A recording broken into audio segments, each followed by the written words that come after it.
Hey, what's up everyone? It's Joe from Gadgetry Tech, and in today's video I'm going to talk about a new headset from SteelSeries. This is the Arctis Nova 3 wireless. It's available in a few different colors, of course including black and white, but also in some new colors called aqua and lavender, which also debut with some new peripherals SteelSeries recently launched. This has a launch price of $110 US, and it's available in two variants, the P being the PlayStation version and the X being the Xbox version. So if you see 3X, it will work for Xbox, and it also works with all other platforms. So the only difference is if you buy the P version, it will not work with Xbox. This is an interesting launch because there are a lot of Nova headsets, and I'm going to do mostly a review, but I also want to quickly tie in how this model stacks up against some other models from the SteelSeries Arctis Nova lineup. Before I get any further, I do want to disclose that SteelSeries did send this to me for review. There's no monetary exchange, and I don't do any affiliate links with SteelSeries. I might have a generic Amazon one, but that's about it. Won't affect what I say about it, but I always want to disclose that. As far as what's included in the box, well, it's not much, but it gets the job done. You have a 1 foot long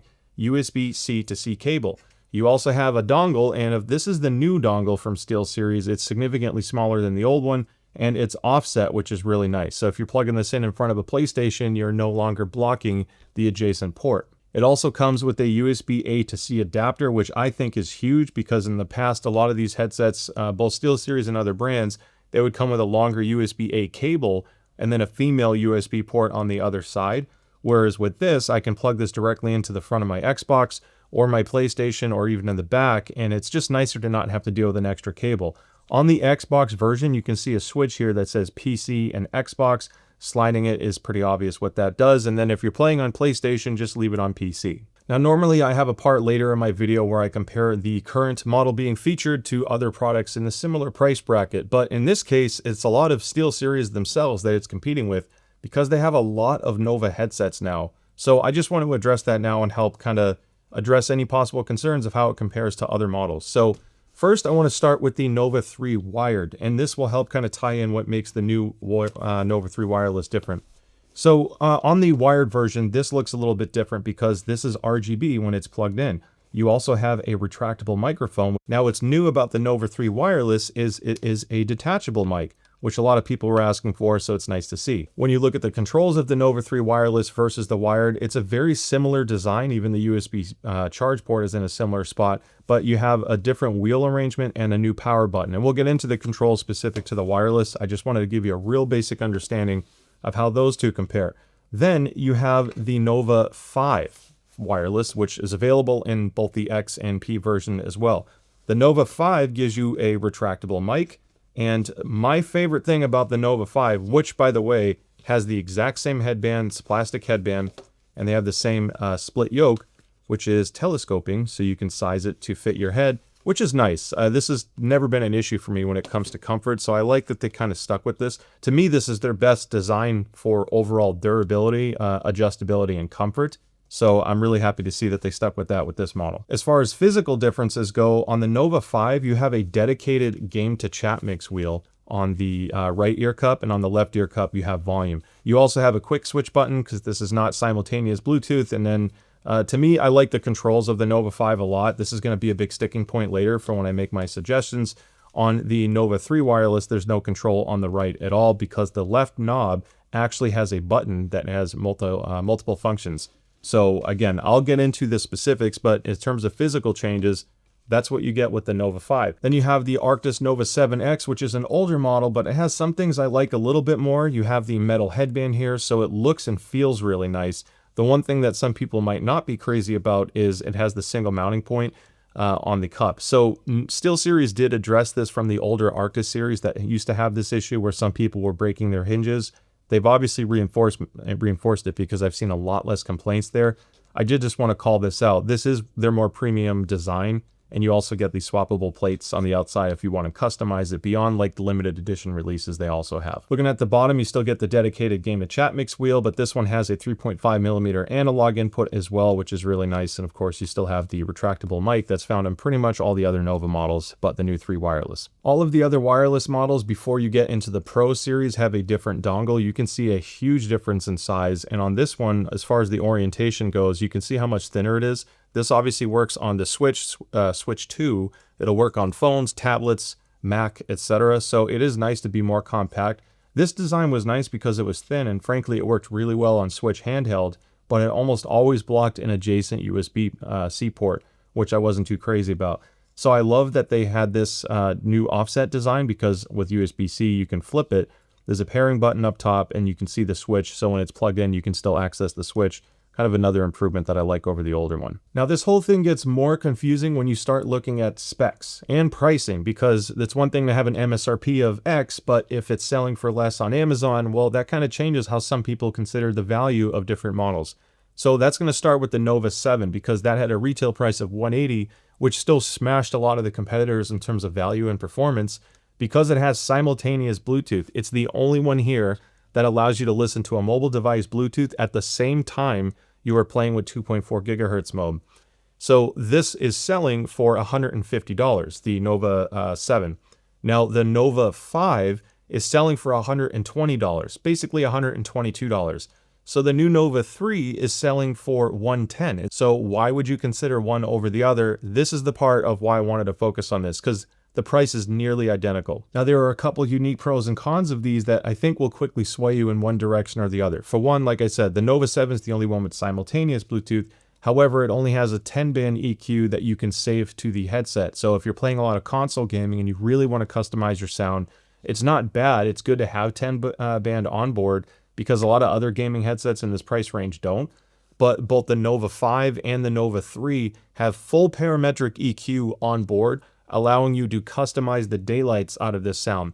In addition to that, the Nova 3 and the Nova 5 allow you to use a mobile app with over 200 game presets to fully customize the sound per game. I don't necessarily use them all, but you do have the ability to make your own, save it to the headset, and this is incredibly helpful for console gaming, where you don't have access to all the software that PC players do. In terms of battery life, because the Nova 7 is simultaneous, the battery life spec is listed at 38 hours. The Nova 5, being $122, has a battery life of 50 hours on wireless and 60 hours on Bluetooth.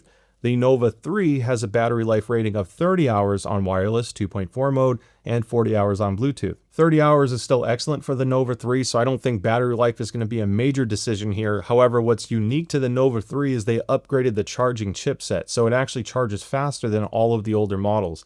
The older models, 15 minutes of charging gets you about 6 hours of gameplay, and the new Nova 3, 15 minutes of charging gives you 9 hours of gameplay. So in a nutshell, the Nova 3 is so similar to the Nova 5, and because all of these use the exact same driver, they sound almost identical as well. You would pick the Nova 7 if you want simultaneous Bluetooth and maybe the more premium look with the metal headband and the ability to customize it.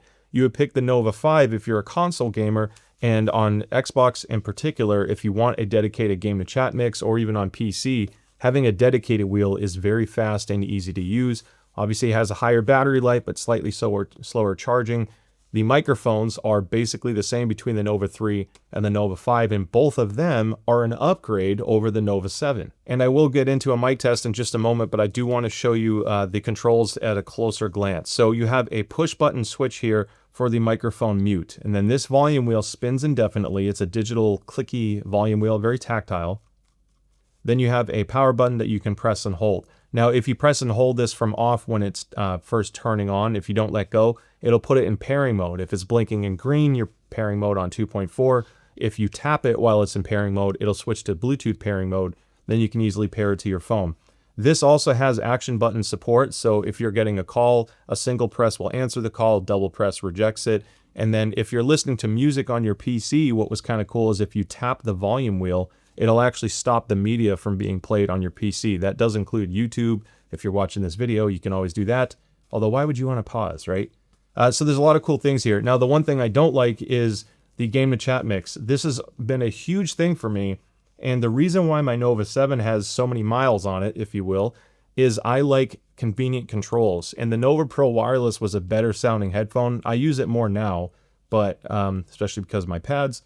But on the Nova 7, I liked being able to very quickly change the game-to-chat mix up and down, because sometimes I can't hear my friends.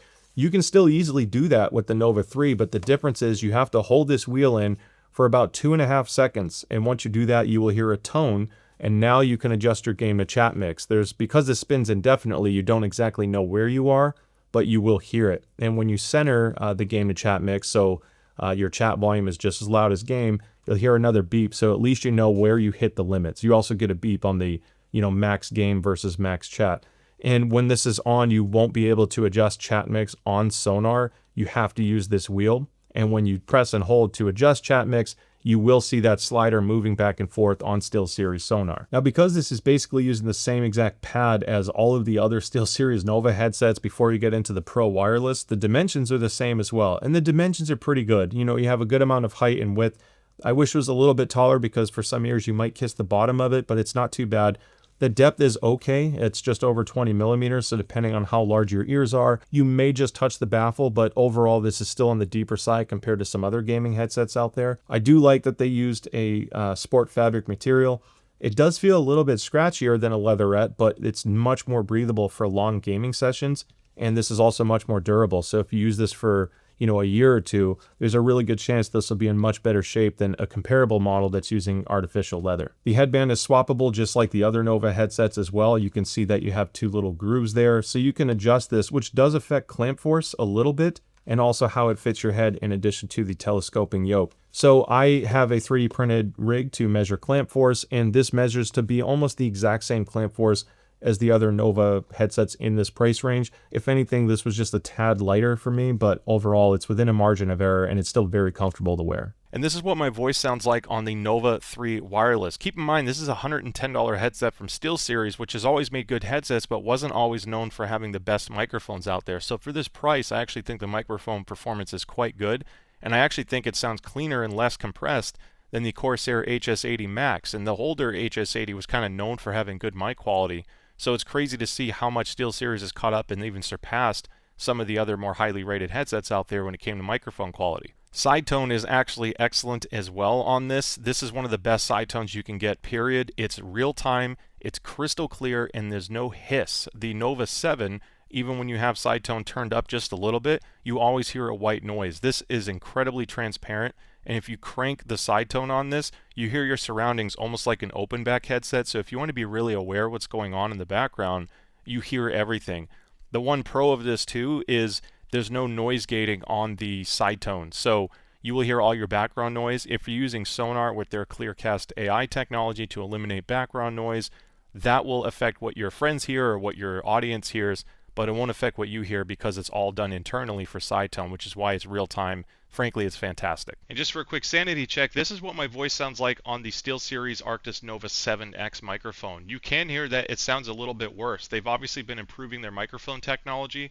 It uses their ClearCast 2 tech, but there is a wider frequency response range listed on the new Nova 3 and the Nova 5. So you get the improved mic quality with the other two models. One thing I am pleased to see SteelSeries do is they maintain the exact same ear pad design, which means all of the pads are interchangeable. So whether you bought the Wicked Cushion Freeze pad for an older Nova headset, maybe you want to switch from a 7 to the new Nova 3, well, you can take those custom pads off and put it on the new one. I obviously have my own pads, but I don't want to come across as like a shill or pushing my videos.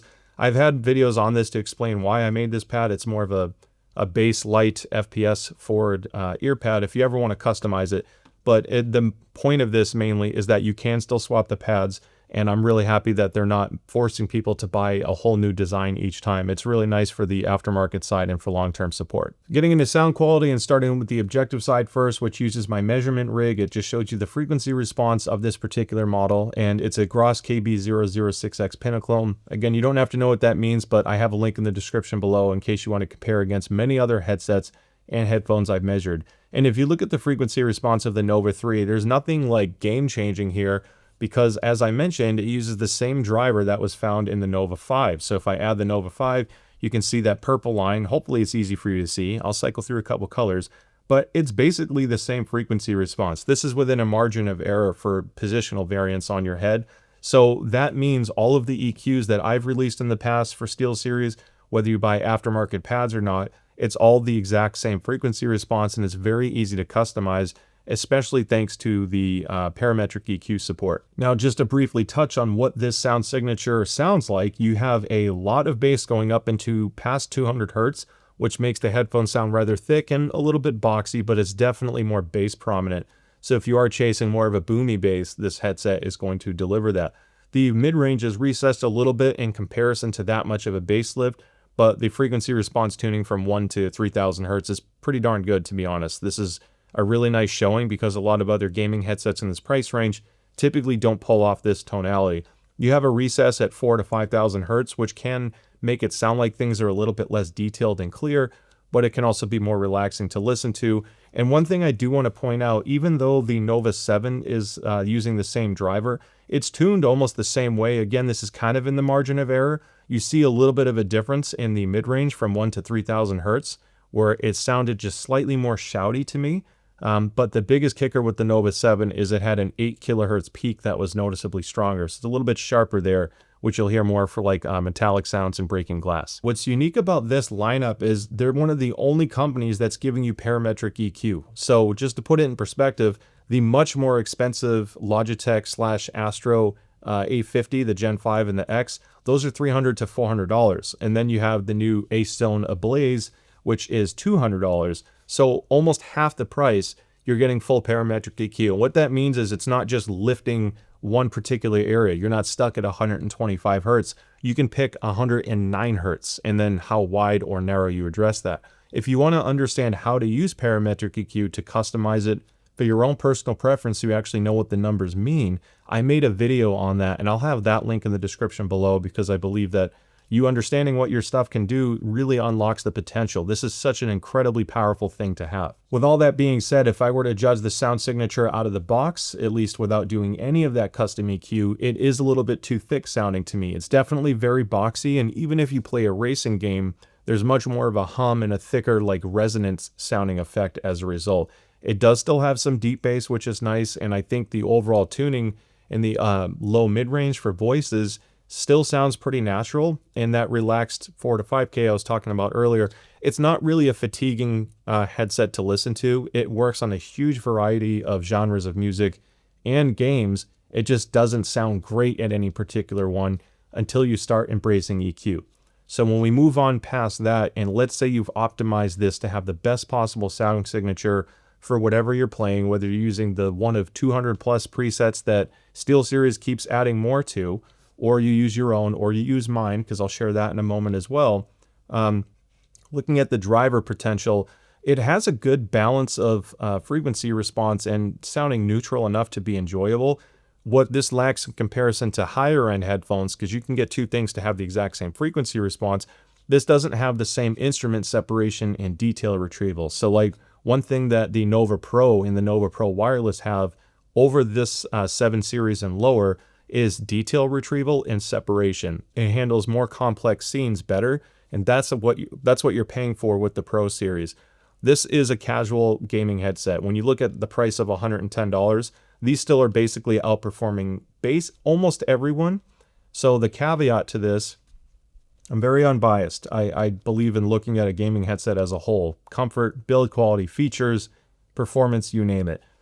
Turtle Beach has done an excellent job purely on the sound quality side. I think they've really extracted a lot of detail retrieval and imaging performance, even in the budget price range of $80 to $150. Been really happy with Turtle Beach.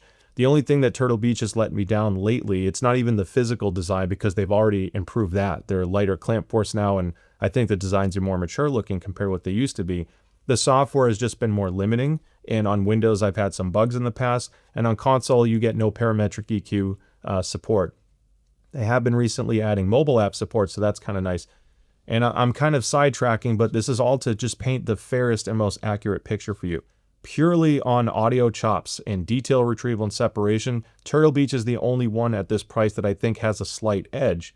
But in terms of customizing the sound to be more performant for whatever game you're playing, whether it's FPS, listening to music, casual games, the potential of the Nova 3 lineup still exceeds it at the end of the day, because I think customizing the sound makes a big difference. So with that being said, I've made a few different EQ profiles. One of them is my general / music profile, which I think does an incredible job of really clearing up the sound of this. I got rid of a lot of the boxiness, but I didn't want to get rid of it entirely because I think it's still what makes this thing sound kind of fun. I also adjusted the mid-range tuning and filled in some of that gap for detail retrieval without making it too harsh or punishing to listen to. So if you pause the screen here, you can see the different settings I made on the Sonar app. However, there's two things to understand here. You can import this automatically. So I have a link in the description below to auto add this to Sonar for Windows. On the mobile side and console side, you can't do that. You have to manually type it in. So once you've added my EQ, which again, I'm biased because I made it, but I really put a lot of time into this, and the music performance you get and gaming performance for every type of game at 110 for the Nova 3 or even 122 for the Nova 5, because you can use the same EQ for both. I thought it made a huge difference, and it really starts having this stand out of how good of a value it really is. Now, if you want to lean more towards the competitive side in FPS, I have a separate EQ for that, and this is what it looks like. Obviously, you're going to see some tuning differences, especially in the sub bass, because this isn't going to sound great, by the way. Keep in mind, an FPS-focused tune is not designed to sound super immersive and natural. It's going to sound a little weird at first and a little jarring, but the whole goal of this type of EQ is to enhance footstep cues and hyper focus on positional accuracy. And there are certain frequencies that we try to eliminate, such as sub bass, that make it harder to discern where your enemies are coming from. So this is a separate EQ for that. Again, if you're playing on PC, just click the link in the description below to auto import it. Otherwise, pause here, copy all the numbers and add it and save it to the headset, because all of this will work on PlayStation and Xbox, which is absolutely huge. Once you've applied either of those EQs, I kind of already touched on how much more I enjoy it from music with custom EQs, so that's kind of a given. When it comes to FPS performance, SteelSeries and Turtle Beach have still kind of reigned supreme in the sub $150 price range, and that hasn't changed here. If anything, you can further unlock the potential of this because you can really focus on very specific frequencies to games. So when you get into the game-specific EQs, that can give an edge to the Nova 3 and the Nova 5. At this price, it's basically unheard of. And yeah, you could spend $300 to $500 or so on a higher-end model, and it might give you a little bit of an extra edge, but just to be realistic, when you get into this level of performance, you get diminishing returns rather quickly. So I don't want you to feel like just because you're spending $110 to $120, that you're missing out and you're not really getting the most out of your game. This still gets you like 90 to 95% there, which is pretty great considering the price. And that about wraps up the video. And this was kind of challenging because you have a lot of good models to compete with SteelSeries, and I didn't want to make this video too long and start bringing out every model. I know Logitech came out with a new one recently, and so did HyperX, so I'll do another video down the road once I've had time to properly test those. But considering this in the Nova lineup, my favorite one out of all of these is the Nova 5 right now, because if you're sacrificing the simultaneous Bluetooth from the Nova 7, so be it. So now you're stuck with the 3 or the 5. With the 5, I just love having a dedicated game-to-chat mix wheel for PC and Xbox. If you're playing on PlayStation, then you might be better off just saving the $12 to get the standard Nova 3, because you don't need the game-to-chat mix anyway, and you still get all the other benefits that this has, but with a faster charge time. They both have good enough battery life. So you can see why there's a lot of overlap here. If you want to save some money, you can, but you can still get a really good headset. So I know this video was a little all over the place with comparisons and stuff, but I hope this helped give you an idea on how this stacks up to each other and to the competition. So with that being said, thank you so much for watching. Don't forget to like and subscribe. I'd love to see you at the next video. Stay safe, and I'll see you next time. Bye.